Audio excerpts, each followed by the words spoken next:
6-чы, 7-чи маселени кароого келгенде бир демилге көтөрбөйсүңөрбү, жабы көткөрөлү деп?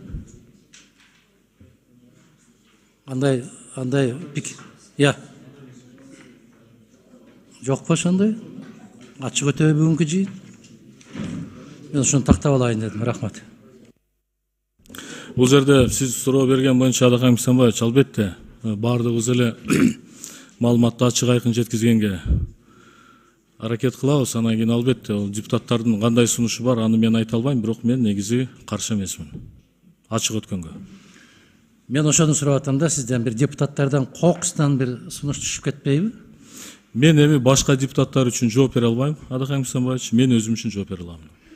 Мен эми үчүн айтып атам, эгерде ошондой сунуш түшүп, сунуш түшкөндөн кийин колдоого ээ болуп кете турган болсо, бул жерде отуруунун кажети жок. Мен кете берсем деп ошону сурап атам.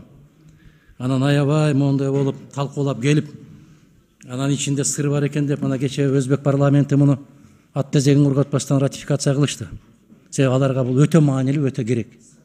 Ачык болгондо дагы 2 сааттык алардын жыйындарынын бардыгы YouTube каналдарда бардык жерде болуп атат. Бизде азыр сунуш түшө коюп өтө баалуу. Мен жабы көткөрүү сунушун берем деген болсо, анан баарыңар колдоп берип, бекер убакытты алдырбайын деп атканым да. Рахмат. Урматтуу депутаттар, башка сунуштар жокпу?